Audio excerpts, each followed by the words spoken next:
اور یہ بولو کوئی مکڑا مچھر اگر ہوا میں اڑتے ہیں اور کہیں پر ہوا میں ٹھہر جاتے ہیں تو یہ اس کی کرامت ہے. کوئی ہوا پر مصلی بچھا کر کے نماز اگر پڑھتی ہے تو یہ مکڑے اور مچھر کی طرح ہے، انسانوں کا طریقہ نہیں ہے. ہمارے نبی صلی اللہ علیہ وسلم کا یہ طریقہ ہے، بندیاں بندیوں کے اندر گھس جائیں، بندے بندوں کے اندر گھس جائیں اور اپنے اخلاق سے، اپنے اچھی عادات سے ان کے دلوں کو جیت لے. یہ سب سے بڑی کرامت ہے. اللہ اکبر کبیرہ. بہرحال میری ماؤں بہنوں، یہ آپ کو میں نے ایک واقعہ بتا دیا. کیسی خواتین تھی، اللہ کی بندیاں کیسی تھی. اندازہ لگائیے آپ کیا علم کا ان کے مقام تھا، کیسے اپنے آپ کو انہوں نے بنایا تھا. علم کے اوپر، قرآن کے اوپر، شریعت کے اوپر، دین کے اوپر انہوں نے سب کچھ نچھاور کر دیا تھا. اپنا گھر بار آباد کر کے، ایسا نہیں گھر چھوڑ کر کے، خاوند کو چھوڑ کر کے، بچوں کو چھوڑ کر کے بس دین میں لگ گئی. یہ طریقہ بھی مذموم اور برا ہے. رابعہ بصری شادی شدہ تھی، گوری نہیں، رنگ سے کالی تھی. رابعہ بصری بانجھ تھی، ان کو اولاد نہیں ہوتی تھی، لیکن ان کے خاوند کہتے تھے او رابعہ، تمہارے دل میں جو روشنی ایمان کی اور ولایت کی ہے، اور ولایت کا نور جو ماتھے پر میں دیکھتا ہوں، اللہ کی قسم میرا ضمیر کہتا ہے ایسی عورت اور انسانوں میں کوئی انسان تمہارے پاور کا موجود نہیں. ایسی بڑی عارفہ اللہ والی، گھر بھی برابر اور پھر اپنی عبادت بھی برابر، علم بھی برابر، قرآن بھی برابر. ایسا نہیں کہ ایک کے پیچھے لگ گئے تو ایک ہی کر دیا. دین کے پیچھے لگتے لگتے بچوں کو بھی چھوڑ دیا، خاوند کو بھی چھوڑ دیا، گھر کو بھی چھوڑ دیا. یہ بھی اسلام نہیں سکھاتا. اور کوئی خاوند ایسا ہے کہ گھر کی فکر نہیں، جورو کی فکر نہیں، بچوں کی فکر نہیں، بس وہ باہر چلا جا رہا ہے. یہ بھی صحیح نہیں. گھر کی فکر اول درجے کی ہے، بچوں کی فکر اول درجے کی ہے، بیٹیوں کی فکر اس کے اول درجے کی ہے. تمہاری ذات کی اپنی فکر اول درجے کی ہے. اپنے آپ پر بھی تمہارا حق ہے. تمہارا یہ بدن، تمہارا یہ مکھڑا، تمہارا یہ ہاتھ، تمہاری یہ زبان، تمہاری یہ آنکھیں، تمہارا یہ جذبہ، تمہارا یہ دل، تمہارا یہ آنسو، تمہارا یہ بول، تمہارا یہ ادا، تمہاری یہ خدمت، تمہاری یہ تواضع، تمہارا یہ خاوند کے ساتھ باقاعدہ عزت کے ساتھ آنا، اولادوں کو جنم دینا، اور تمہارا بچوں کی تربیت کا کرنا، تمہارا خاوند کو خوش کرنا، تمہارے بچوں پر مہربانی کرنا. یہ کیسے صفات ہیں؟ ارے یہ کیسے صفات ہیں؟ یہ کیسی طاقت اور پاور سے اللہ نے آپ کو پیدا کیا، بنایا ہے. میں آپ کو شروع سے یہی بتا رہا ہوں، سمجھو اپنے آپ کو، اپنے آپ کو سمجھو. رابعہ نے سمجھا، اللہ کی ولی بن گئی. ولی نہیں، ولیوں کی اصلاح کرنے لگی. آج خود ہم اصلاح کیا کرتے ہیں؟ ہمارے گھر کا حال ہمارا آئینہ ہے، ہماری زبان ہمارا نمونہ ہے. جب تک گلی کے اندر کوئی جھگڑے کی آواز نہیں آتی، سب پٹک سے بول دیتے ہیں وہ سکینہ، وہ حمیدہ، وہ عائشہ، وہ خاتون، وہ شاہین، وہ شمع، یہ ان کا جھگڑا چل رہا ہے. جی استغفر اللہ، کیا گڈ ول ہو گیا ہمارا. اندازہ لگائیے، جس خاتون کو اللہ نے یہ درجہ دیا، تیری بدن کی ہر چیز پردہ ہے، تیری آواز بھی پردہ ہے، تیرا چہرہ بھی پردہ ہے. ایسی نازک طریقے سے تیرے رب نے تجھے بنایا ہے کہ خدا تیری عزت کو محفوظ رکھنا چاہتا ہے. خدا تمہارے لیاقت کو محفوظ رکھنا چاہتا ہے. خدا تمہارے سرمایہ کو کسی کے ہوش کا نشانہ بننا نہیں چاہتا، بلکہ یہ تمہارے جذبے اور یہ تمہاری دولت تمہاری اولادوں کے لیے ہے، تمہارے خاوند کے لیے ہے، تمہارے باپوں کے لیے ہے، تمہارے سسر کے لیے ہے، تمہارے بھائیوں کے لیے ہے. یہ خدمت اس کے لیے ہے، غیروں کے لیے نہیں ہے. سمجھیے بات کو، آپ سمجھیے. میں خدا کے قرآن کی ایک آیت شروع سے پڑھ رہا ہوں. یا ایھا الذین آمنو، اے ایمان والے بندیوں کی جماعت، خواتین کی جماعت، مومنات کی جماعت، مسلمات کی جماعت. سورہ تحریم کی آیت ہے، قرآن کریم کا 28واں پارہ، غالباً 22واں یا 28واں پارہ ہے سورہ تحریم. اس کی 6 نمبر کی آیت ہے، یا ایھا الذین آمنو، اے ایمان والے بندے اور بندیوں، قوا انفسکم وَأَهْلِيكُمْ نَارًا، جہنم کی آگ سے اپنے معصوم بچوں کو، بچیوں کو بتاؤ. اس کا خلاصہ میں نے پورا گزشتہ مجلس میں کر دیا ہے. آج اس کو اشارہ کے طور پر یہی لے رہا ہوں، جب تک اپنے مقام اور مرتبے کو آپ نہیں پہچانو گی، تب تک تمہارا یہ سرمایہ تمہارے گھر پر نہیں، فیملی پر نہیں، بیٹی بیٹیوں پر نہیں، پرایوں پر خرچ ہوگا. اور یاد رکھو میری ماں، بہنوں، بیٹیوں، میں بڑے درد سے آپ کو بول رہا ہوں، آج دشمنان رسول کی پوری طاقت، آج دشمنان حسین کی پوری طاقت، آج دشمنان اسلام کی پوری طاقت، آج دشمنان غوث الاعظم اور غریب نواز کی پوری طاقت ہماری ماؤں پر، بیٹیوں پر، بہنوں پر لگی ہوئی ہے کہ ان کے مزاج کو، ان کے سمجھداری کو، اور ان کے آرزوؤں کو، ان کے تمناؤں کو، اور ان کی ضرورتوں کو گھر چھوڑ کر کے باہر لگا دی جائے، باہر کی طرف لگا دی جائے، باہر والوں پر خرچ کی جائے. اور ہو یہی رہا ہے. جب تک خاوند ان کو شاپنگ پر لے کر نہیں جاتا، چاہے ایک ٹوپی ہی بچے کو خریدنا ہو، تب تک یہ بے چین رہتی ہے. گھر کے باہر کا کام خاوند کے ذمے ہے، اندر کا کام یہ خواتین کے ذمے ہے. یہ فیصلہ کرنے والے کوئی مولانا نہیں ہے، کوئی پیر نہیں ہے، کوئی درویش نہیں ہے، کوئی اور کتاب تاریخ کی نہیں ہے. یاد رکھو میری بیٹیوں بہنوں، یہ فیصلہ کرنے والے ہم سب کے آقا سید الکونین، تاجدار بطحا، سچوں کے سردار، جناب رحمت للعالمین، رحمت دو عالم، حضرت محمد الرسول اللہ صلی اللہ علیہ وسلم ہے. بیٹی کا نکاح کیا فاطمہ کا، علی کے ساتھ جوڑ دیا.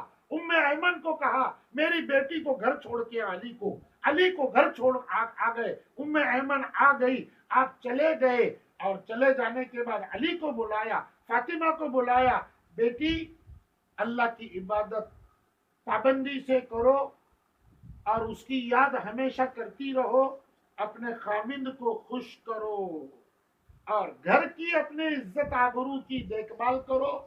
علی تم ان کا حق ادا کرو، ان کی ضرورت کو پورا کرو. تمہاری ذمہ داری گھر کے باہر کی ہے، تم ضروریات پورا کرنے میں باہر جا کر ان کو جو ضرورت ہے وہ لا کے دو.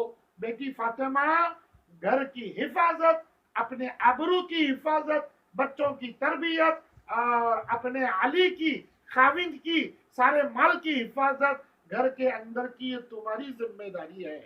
بس وہیں سے یہ سلسلہ اسلام کا چلا ہے. میری ماں، بہنوں، بیٹیوں، یہ کسی مولانا کا کہنا نہیں ہے. آج ہم کو جب تک پر 1 ویک سنڈے آتا ہے، شاپنگ یاد آتی ہے، تفریح یاد آتی ہے، کہیں پارکوں میں، کہیں باغیچوں میں، یا تو کہیں اور بری جگہ پر. میری ماں بہنوں، اسلام کا یہ نظریہ نہیں ہے، نہیں ہے. آپ کے ذمے بڑے بڑے کام ہیں، بڑی صلاحیتیں ہیں جی آپ کے اندر، مردوں میں وہ نہیں ہے۔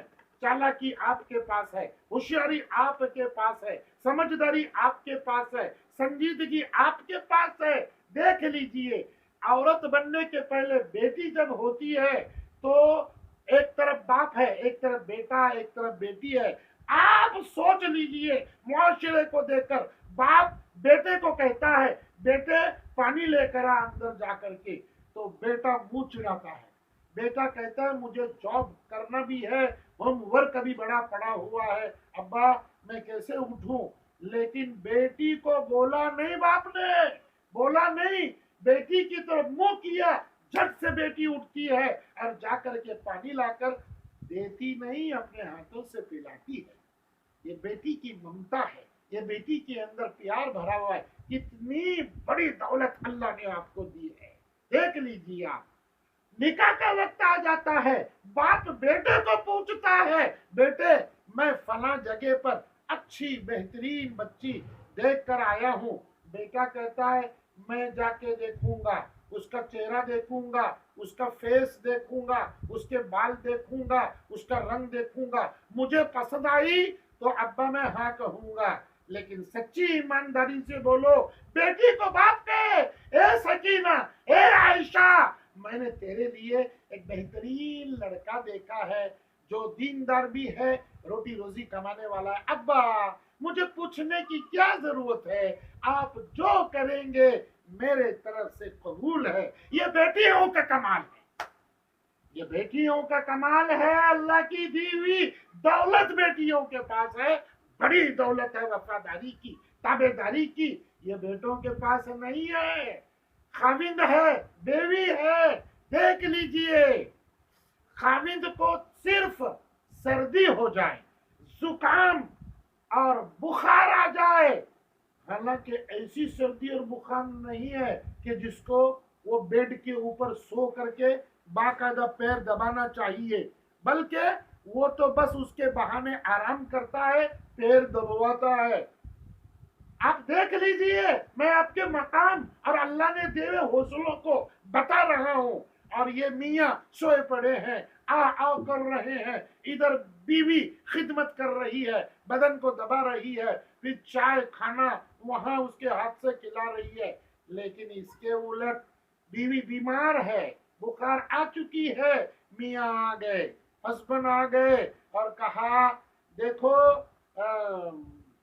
آسماں، ایسا ایسا میرے دو مہمان میرے استاد آنے والے ہیں اور ان کو کھانا پکانا ہے، میرے دوست ہیں، بہت رفیق ہیں۔ اچھا جی فوراً بلاؤ نا، آپ کب بلائیں بولو، میں کیا کروں؟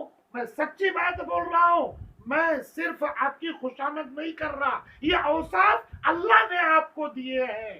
وہ اپنا درد بھول جائے گی، وہ اپنی بیماری بھول جائے گی، اپنے خاوند کو خوش کرنے کے لیے، مہمانوں کو خوش کرنے کے لیے بہترین چپاتی سالن بنائے گی اور خوب ہو کے کھلائے گی۔ کیا یہ صفات آپ کے پاس نہیں ہے؟ ارے کتنے صفات میں آپ کے گناؤں، اللہ نے آپ کو دیے، پہچانو، پہچانو، اپنی صفتوں کو پہچانو۔ اور میں زور دے رہا ہوں کس بات پر؟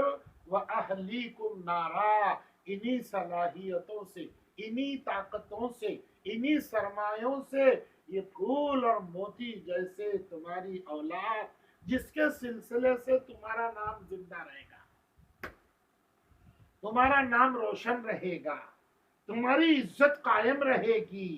کیا کر رہے ہیں یہ؟ کہاں پڑھ رہے ہیں یہ؟ کیا پڑھ رہے ہیں یہ؟ کیا ان کو پڑھنا چاہیے؟ آپ ان کو کیا پڑھانا چاہیے؟ کیا سب سے پہلے اے بی سی ڈی کی ضرورت ہے؟ سب سے پہلے ان کو گڈ بائی گڈ ایوننگ کی ضرورت ہے؟ سب سے پہلے ٹاٹا اور باٹا کی ان کو ضرورت ہے؟ ارے کیا ہو گیا آپ کو؟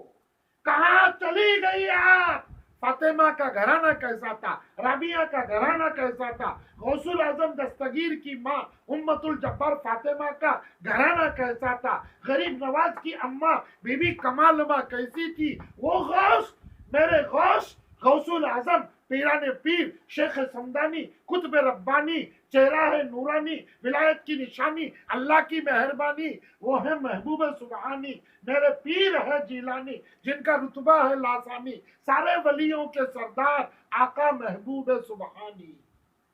آل نبی اولاد علی ہیں وہ زہرا کے پیارے، آل نبی ہیں اولاد علی ہیں وہ زہرا کے پیارے، جن کے گھرانے سے نکلے ہیں کتب اولیاء سارے، جس نے شان نہ ان کی جانی اس نے کی بے حد نادانی، سارے ولیوں کے سردار آقا محبوب سبحانی۔ کیسے تھے غوث؟ ارے غوث کیسے تھے؟ کبھی تو سمجھا، کبھی تو پڑھا، کبھی تو سنا، کبھی تو کتابیں ٹٹولی، بس میٹھے کھانے کی طرف خوش ہیں۔ سال میں ایک مرتبہ اچھی بریانی اور مٹھائی پکا دی، ختم ہو گیا قصہ۔ ایسے ہیں غوث؟ نہیں نہیں، میرے غوث سرتاج اولیاء ہیں، میرے غوث سرتاج اولیاء ہیں، میرے غوث 24 گھنٹے میں ایک مرتبہ اللہ کی زیارت کرتے تھے، وہ ہیں میرے غوث۔ میرے غوث ایسے عابد اور اللہ والے ہیں، 15 برس تک 2 رکعت تہجد کے اندر 30 پارے قرآن انہوں نے پڑھا ہے۔ میرے غوث ایسے ہیں 40 برس تک مغرب سے وضو سے فجر کی نماز پڑھی ہے۔ میرے غوث عراق کے جنگلات کے اندر، پہاڑوں کے اندر صرف پانی پی کر اللہ اللہ اللہ اللہ اللہ کی ضربیں لگائی ہیں۔ کیا سناؤں؟ 4 بیویاں تھی، کتنے؟ 4 بیویاں تھی، 49 49 اولاد تھی، 30 بیٹیاں تھی، 19 بیٹے تھے۔ غوث کی زندگی بیوی کے ساتھ جھاڑو بھی لگا رہے ہیں، بیوی کے ساتھ اگر وہ سالن پکا رہی ہے تو آٹا گوندھ رہے ہیں۔ میرے رسول کے نقش قدم پر چلنے والے میرے غوث کی عادتیں آج ہمارے اندر نہیں ہیں، میرے غوث کی بیوی اور بیٹیوں کے تمیز آج ہمارے اندر نہیں ہے۔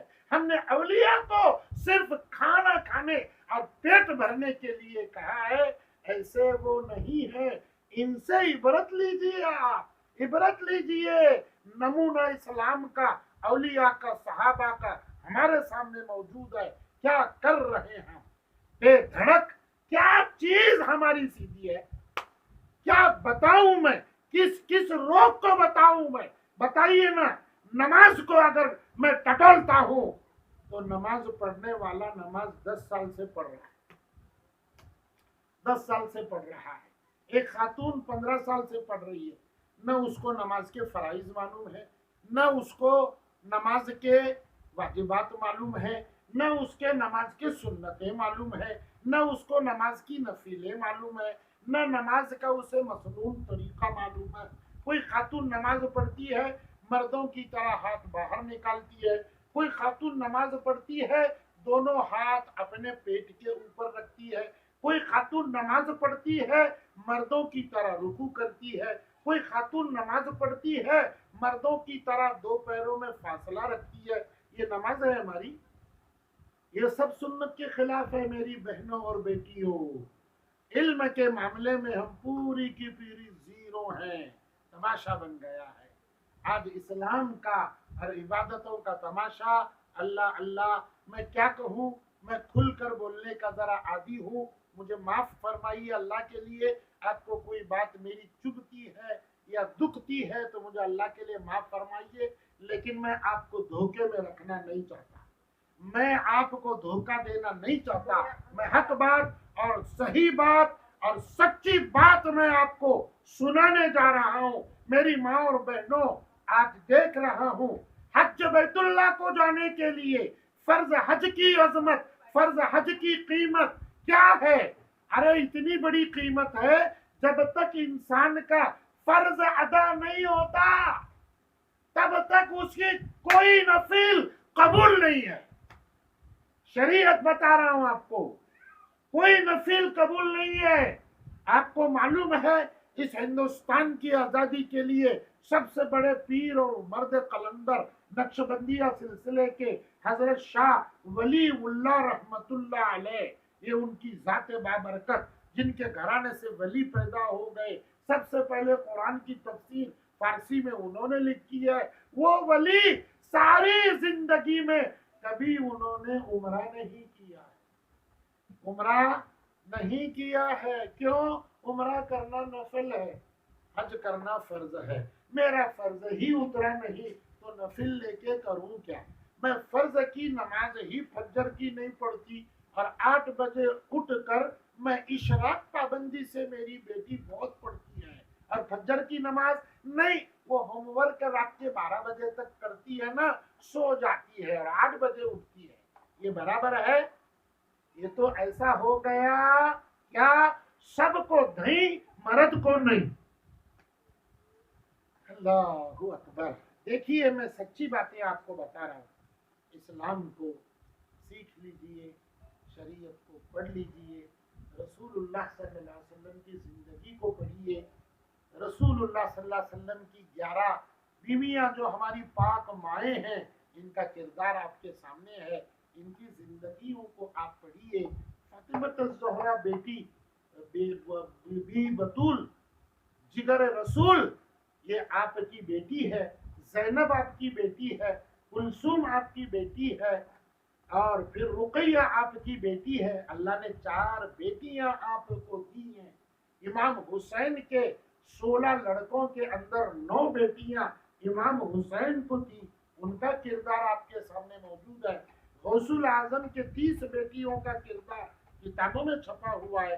کبھی تو پڑھنے کی کوشش کرو، کبھی تو یہ خیال کرو ہم مسلمان ہیں، ان کے نام لیوا ہیں۔ جب آپ ہی پڑھی ہوئی نہیں ہے تو ان موتی اور پھول کا کیا ہوگا؟ اللہ آج دیکھ رہے ہیں ہم کہ ہماری جوان بچیوں کی عزتیں نیلام ہو رہی ہیں، ہمارے جوان بچوں کا ایمان برباد ہو رہا ہے، ہمارے سرمایہ کو کھلونا بنا کر چھوڑ دیا ہے، انگریز کے طریقے کے اوپر زندگی رچی ہوئی ہے، سارا کے سارا ایسا بگڑا ہوا ہے۔ مجھے تو نظر آتا ہے، ایک اونٹ کو کسی نے پوچھا کہ اونٹ صاحب یہ بتائیے آپ کی گردن اتنی ٹیڑھی کیوں ہے؟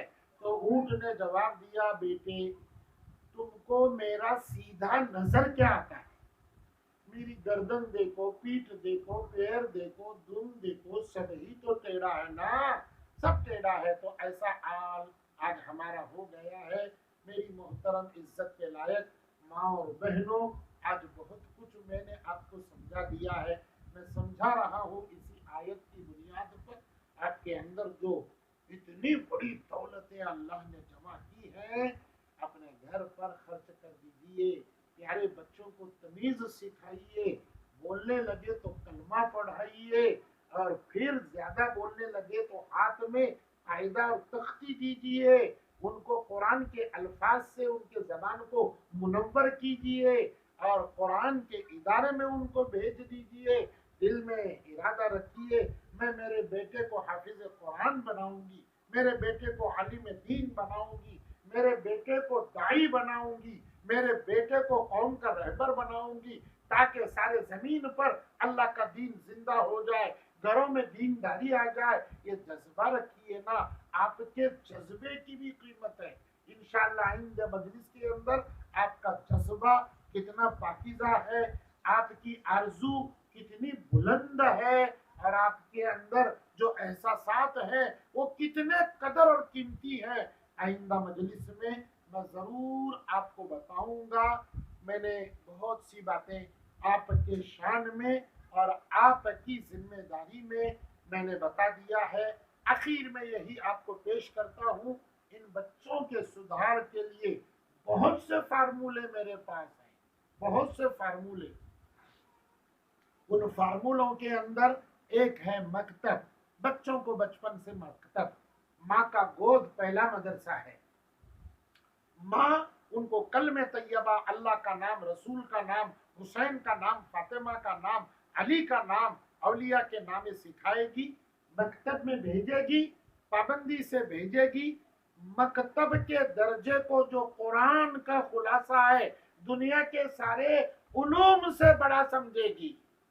جب سمجھیں گی اور سمجھتی ہیں تو میں دیکھتا ہوں انگلش ٹیوشن کے لیے پر منتھ 2000، اور قرآن کے ٹیوشن کے لیے پر منتھ اونلی 200. استغفر اللہ. میری ماں، یہ قیمت ہے، یہ قدر ہے. اندازہ لگائیے، خوش ہو کر کے ایسی معلمہ کو، ایسے ٹیچر کو، ایسے استاد کو آپ آج کے دور میں 500,000 روپیہ دینا چاہیے. میں ایک ضمناً بات بتا رہا ہوں، اس سے اس کی قیمت نہیں، اللہ کے علم کی قیمت ہے. میرے بچے کو آج انہوں نے اللہ پڑھا دیا، ایمان کی بات پڑھا دی، گھر میں داخل ہونے کی دعا پڑھا دی، صاف رہنا سکھا دیا، ان کو یونیفارم اسلام کا بنا دیا. کتنا بڑا کرم کر دیا. یہ روح کی ہے. شیخ سعدی رحمت اللہ علیہ کہتے ہیں وہ بچہ یتیم نہیں ہے، وہ بچہ یتیم نہیں ہے جس کے ماں باپ مر چکے ہیں، بلکہ وہ بچہ یتیم ہے جس کے ماں باپ ہیں لیکن اس کو قبر کی، حشر کی، اللہ کی، رسول کی، قرآن کی یاد نہیں دلاتے، صرف دنیا، دھن، دولت یہی سکھاتے ہیں. وہ بچہ حقیقت میں یتیم ہے. تو آج ہمارا شمار کس میں ہے؟ ہمارے بچے آج کیا ہیں؟ یتیم ہیں. آپ فیصلہ کر دیجئے، ان بچوں کو پابندی سے بھیجا کیجئے، دل و جان سے یہاں ان پڑھانے والی کی، پڑھانے والے کی ضرور خدمت کیجئے. اور بہترین خدمت تو یہ سرمایہ ان پر خرچ کیجئے یہ اپنی جگہ پر، لیکن اپنی دعاؤں کے اندر ان کو یاد رکھیے، اللہ یہ صرف میری بیٹی نہیں، میرا بیٹا نہیں، یہ تیرے میرے رسول کی جو چھاونی مدینہ منورہ کے اندر صفا کا چبوترا تھا، وہ رسول اللہ بیٹھ کر قرآن پڑھاتے تھے، یہ اس کا ہی ایک شاخ ہے، اس کی ایک چھاونی ہے. ان کے لیے دعا کیجئے. جہاں جہاں یہ چھاونیاں ہیں قرآن کے اور اسلام کے، خدا ان کو آباد رکھے، پڑھانے والوں کو آباد رکھے، دشمنوں سے ان کی حفاظت فرمائے. یہ بھی آپ کی خدمت میں شامل ہے. صرف مال سے خدمت نہیں، اچھی نگاہ سے دیکھنا، ادب کا کرنا، ان کے لیے دعا کا کرنا. اور پھر بار بار آپ کو بول رہا ہوں، آپ بھی اس کے لیے تیار رہیے. اسی کے لیے تو یہ مجلس کا قائم ہم نے کیا ہے. آپ قربانی دے کر صرف نہیں آئیں گی. ہماری ایک اپیل اور درخواست ہے. آج آپ اکیلی آ گئی ہیں، پڑوس کے اندر تمہاری بہن، تمہاری سہیلی، تمہاری رشتہ دار ہے، پیار سے اس کو سمجھا کر آئیے. یہاں خزانہ اسلام کا، رسول اللہ کا بٹ رہا ہے، آ کر لیجئے، آپ کے لیے ہے یہ. بس یہی آپ کو سمجھا رہا ہوں. یہاں ہر طریقے کے اخلاق، کردار، اسلام، دین، عورتوں کے لیے جو ضروری ہے وہ سکھائے جائیں گے انشاءاللہ. رفتہ رفتہ اس کا نمبر آئے گا. ابھی ایک دو روز، 2 ہفتے یہ آپ کی ذمہ داریوں پر چلیں گے. اس کے بعد وضو ہے، نماز ہے، اس کے بعد پھر آپ کے ضروری گھر کے مسائل ہیں، جو کچھ ہے وہ آپ کو بتا دیں گے انشاءاللہ. آپ کا ساتھ، آپ کے دعا کا ساتھ، آپ کی اچھی نگاہوں کا ساتھ، آپ کے جذبے کا ساتھ اگر کسی کے ساتھ رہا تو انشاءاللہ وہ چیز چمک جائے گی. مجھے معلوم ہے سیدہ ہاجرہ نے ساتھ دیا ابراہیم کا، آج بھی مکہ مدینہ چمک رہا ہے. معلوم ہے آپ کو کس کس نے ساتھ دیا؟ بیوی ہاجرہ نے ساتھ دیا. ساتھ دیا موسیٰ کلیم اللہ کی ماں نے، جو موسیٰ کا کلام کوہ طور پر چمکنے لگا. ساتھ دیا اماں خدیجہ رضی اللہ تعالی عنہا اور اماں عائشہ نے. تو میرے رسول کا پرچم سارے مکے مدینے اور دنیا میں چمکنے لگا. ساتھ دے دیا امت الجبار فاطمہ، حضرت لمیس، ان خواتین نے میرے غوث کو ساتھ دیا. وہ سرتاج اولیاء کہلانے لگے. آپ کے ساتھ کی، آپ کے درد اور محبت کی ضرورت ہے. اس کے لیے آپ تیار ہو جائیے. میں اپنی بات کو سمیٹ رہا ہوں اس دعا کے ساتھ کہ پروردگار عالم یہاں جو حاضر ہوئی ہیں، اللہ پہلے ان کو، ان کے طفیل میں ہماری تمام خواتین کو، اس کے بعد اس محلے کے تمام خواتین کو اپنی ذمہ داری مقام سمجھ کر، اپنے فرائض ادا کر کے، اپنے بچوں کی تربیت کر کے دین اور خدا کے رسول کے پیغام کو زمین پر پھیلانے کی، دین کی خدمت کرنے کی، خود دیندار بننے کی، موت کی آخری گھڑی تک خدا ہم تماموں کو توفیق عطا فرمائے۔ وآخر الدعوانا ان الحمد للہ رب العالمین۔